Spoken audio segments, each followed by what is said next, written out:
But still remember when every sitcom had that one kid who could deliver a punchline better than the adults?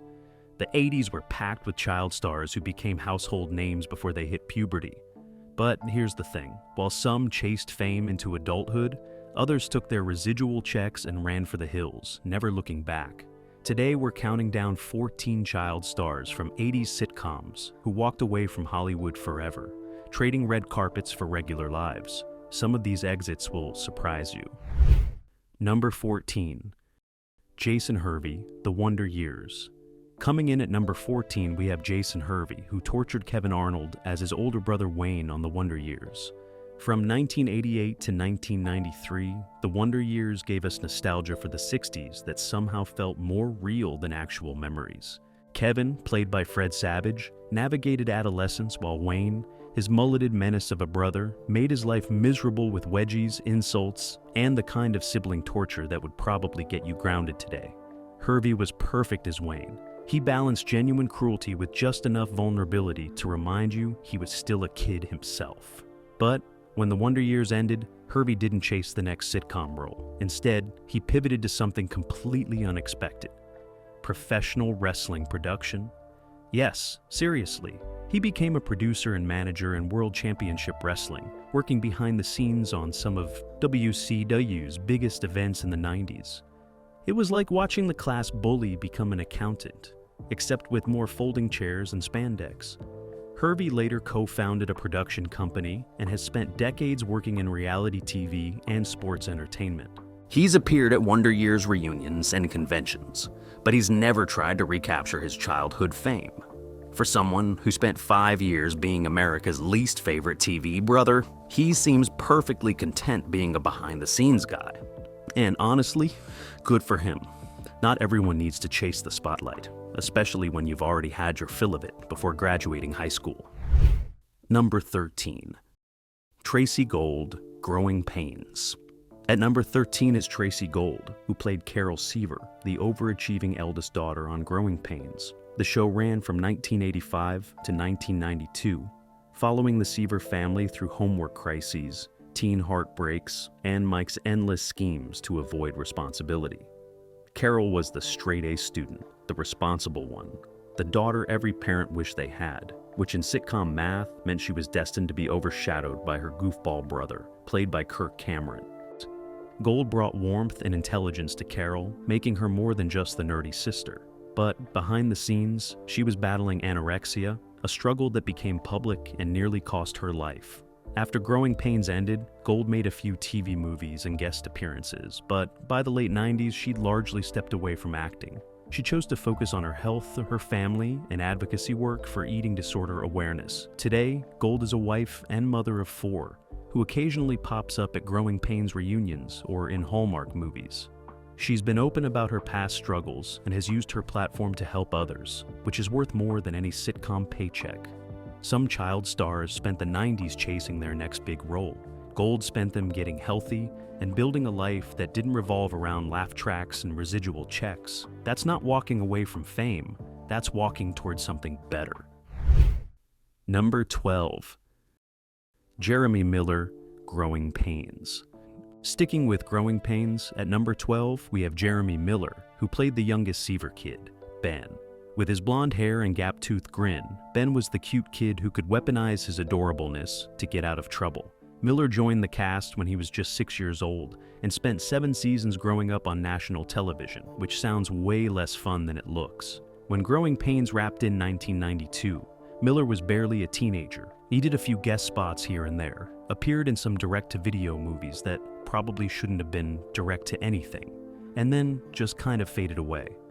Unlike some child stars who spiral, Miller's exit was quiet. He simply decided Hollywood wasn't for him anymore. Today, Miller works behind the scenes in the food and beverage industry. He's managed restaurants, promoted nightlife events, and built a life that has nothing to do with sitcoms or studio audiences. He's shown up at Growing Pains cast reunions, proving he's not bitter about his TV past. But he's also never tried to leverage his childhood fame into a comeback.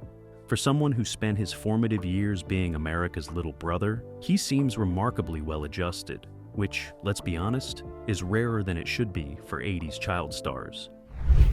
Number 11. Danny Cooksey, Different Strokes. Coming in at number 11 is Danny Cooksey, who we mentioned earlier in one of those transcripts, but he deserves a spot on this list too.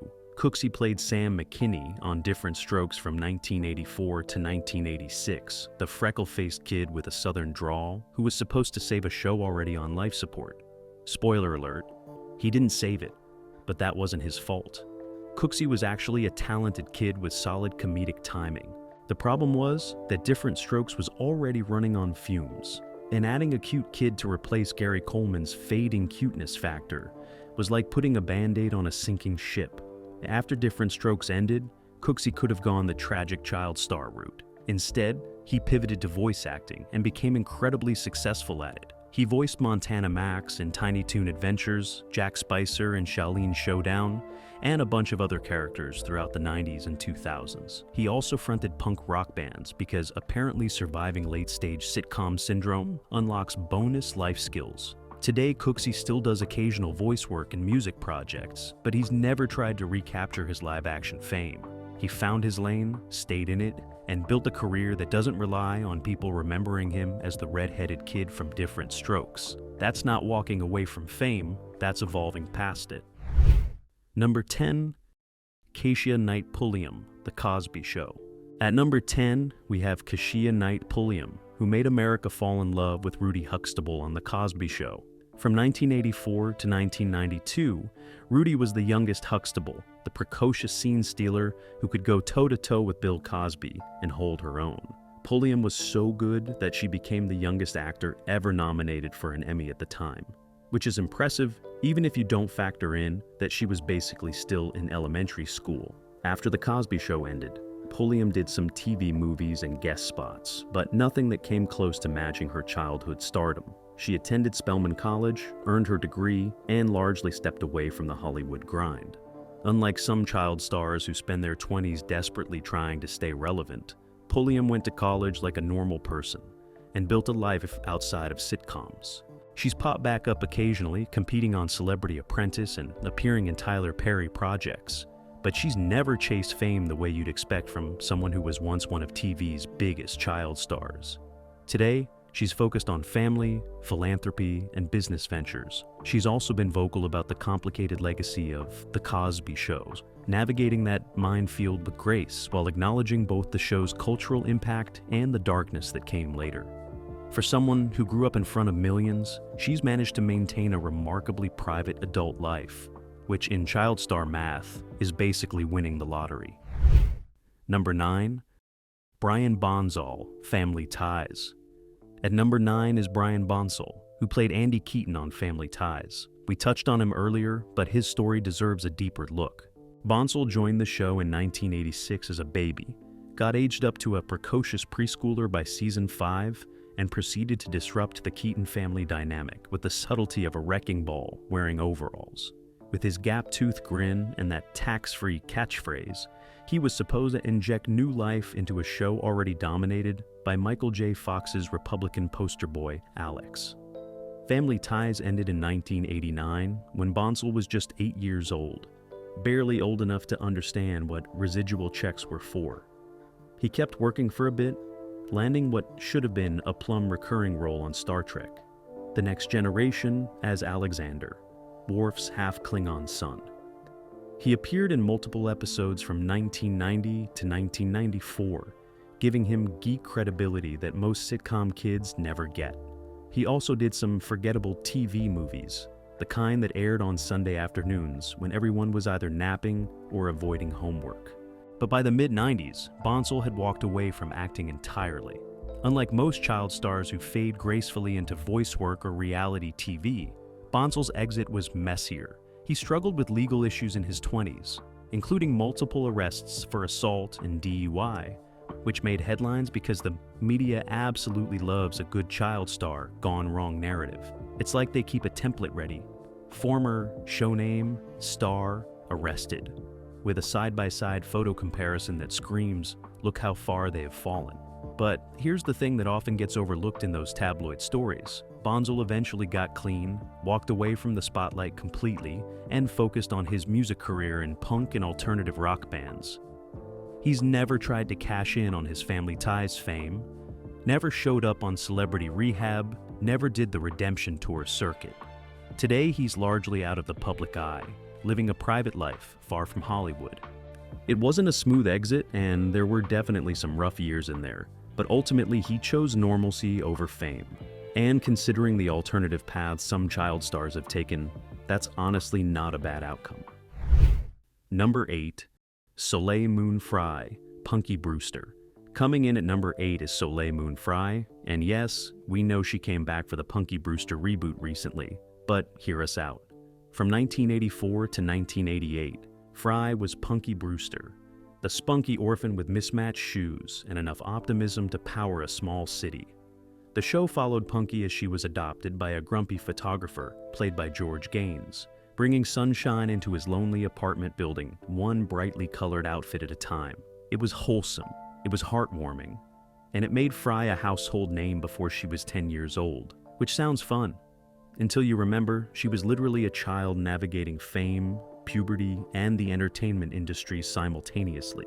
NBC canceled the show after 2 seasons, but it was such a hit in syndication that it got picked up for 2 more years. By the time Punky Brewster finally ended in 1988, Frye had become one of the most recognizable kids on television. That kind of fame usually leads to one of 2 paths. Child stars either desperately cling to it, or they crash and burn spectacularly. Frye somehow avoided both.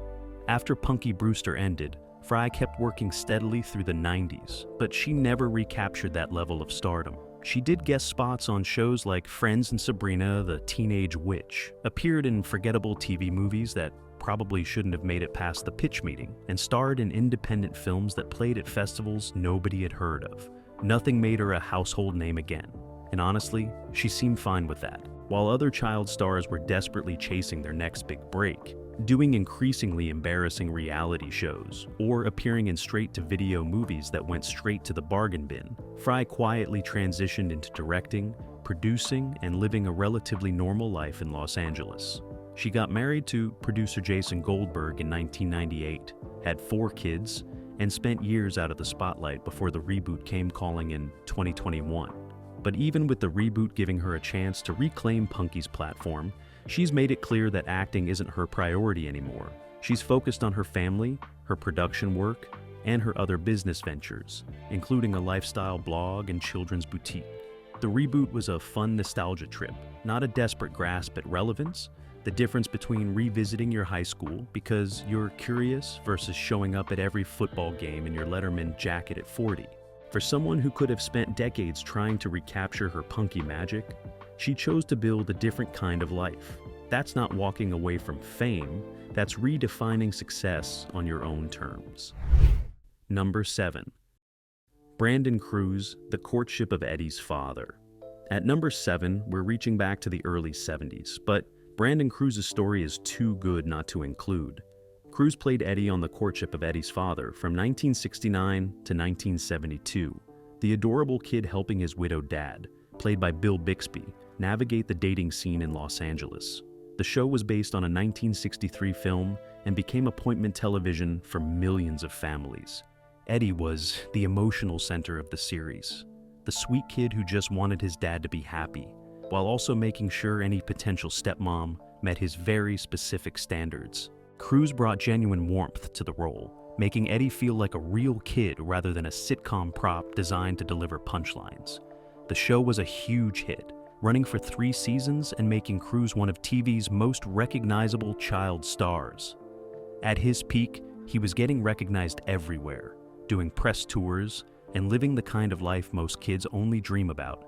Then the show got canceled in 1972, and suddenly Cruz was a 12-year-old former star trying to figure out what came next.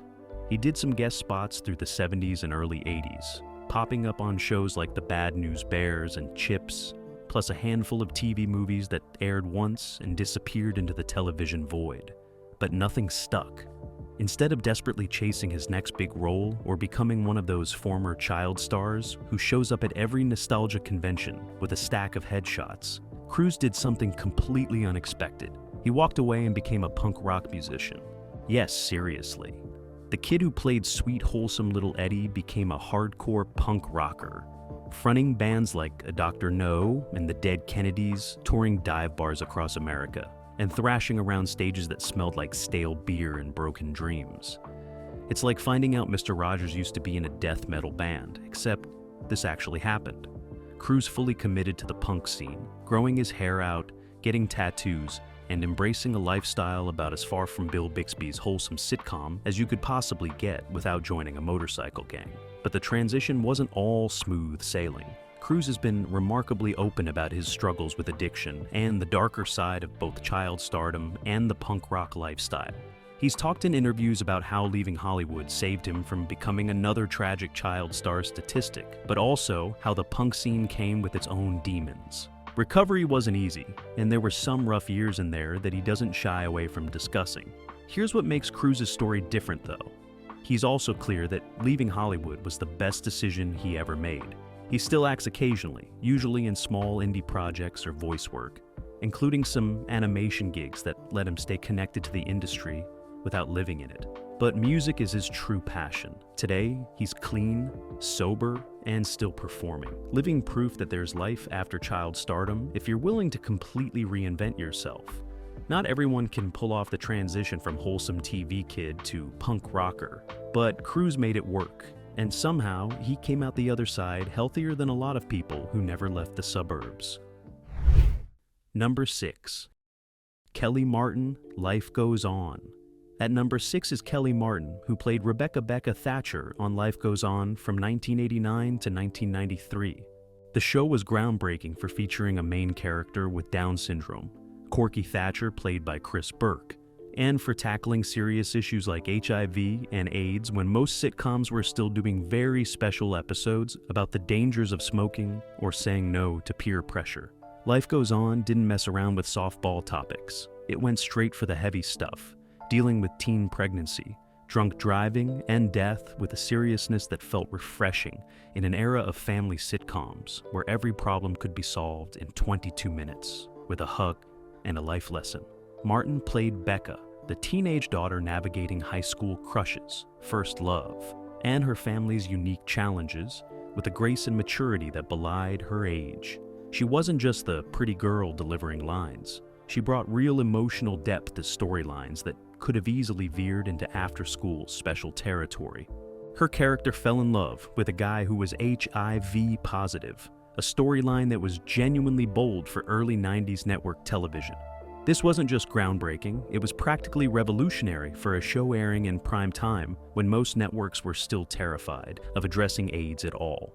After Life Goes On ended in 1993, Martin could have easily transitioned into movie stardom.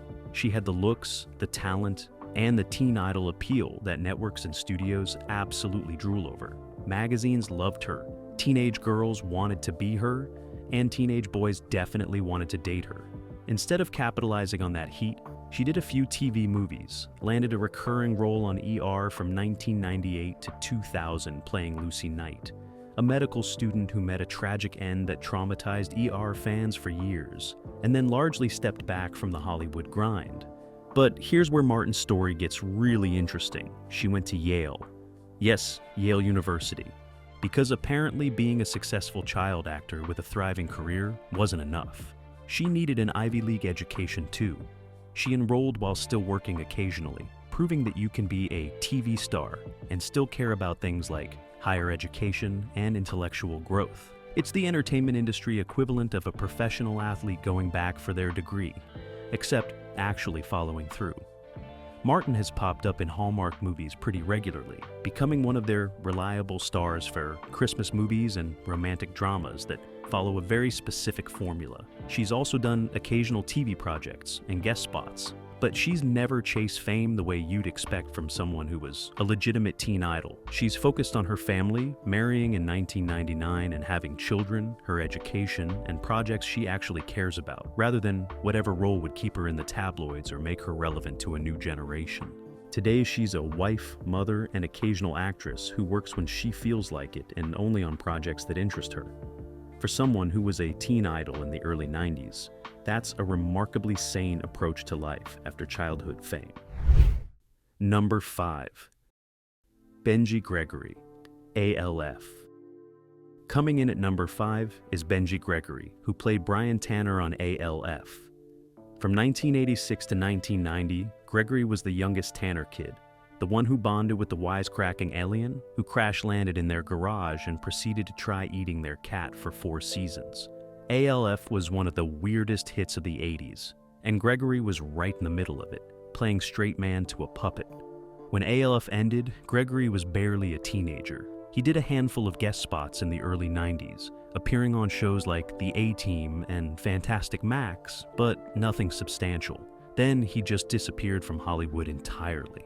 Unlike some child stars who fade due to scandal or personal struggles, Gregory's exit was remarkably drama-free. He simply decided acting wasn't for him anymore. So, what did he do instead? He joined the Navy. Yes, the kid who spent 4 years talking to an alien puppet joined the United States Navy and served his country. It's one of the most wholesome post-child star stories you'll ever hear. Like if Macaulay Culkin had become a firefighter instead of a recluse. Gregory later worked in film editing and production, staying connected to the industry but far from the spotlight. He's never tried to capitalize on his ALF fame or stage a comeback. He simply built a completely different life, proving that Hollywood isn't the only path to success. Number 4. Adam Rich, 8 is Enough. At number 4 we have Adam Rich, who played Nicholas Bradford, the youngest of 8 kids on 8 is Enough. The show ran from 1977 to 1981, and Rich was the adorable mop-topped kid who could melt hearts with a single smile. His bowl cut became iconic, the kind of haircut that defined an era and probably traumatized barbers across America. Rich was one of the biggest child stars of his time, but when 8 is Enough ended, his career stalled. He tried to transition to teen roles, did some TV movies and guest spots, but nothing stuck. By the late 80s, he largely walked away from acting. Unlike some child stars who go quietly, Rich's exit was complicated by personal struggles, including battles with depression and substance abuse that led to some legal troubles in the 90s. But here's what's often overlooked. Rich eventually got help, got clean, and spent his later years focused on mental health advocacy. He was open about his struggles in interviews, using his platform to help others dealing with similar issues. He occasionally appeared at nostalgia conventions and reunions, but he never tried to mount a comeback. Sadly, Rich passed away in 2023, but his legacy isn't just Nicholas Bradford. It's also his honesty about the darker side of child stardom and his efforts to help others avoid the same pitfalls. That's worth more than any sitcom paycheck. Number 3. Christopher Knight, The Brady Bunch. Landing at number 3 is Christopher Knight, who played Peter Brady, the middle son stuck between Greg's coolness and Bobby's cuteness on The Brady Bunch.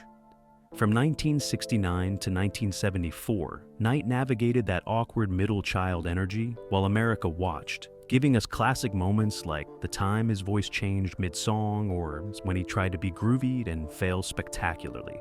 After The Brady Bunch ended, Knight tried to keep acting. He appeared in Brady Bunch variety shows, reunion movies, and even that weird hour-long Brady drama that nobody asked for. But by the 80s, he'd largely walked away from acting to pursue business ventures. He started a company that made 3D modeling software for the broadcasting industry, which is about as far from playing Peter Brady as you can get without becoming an astronaut.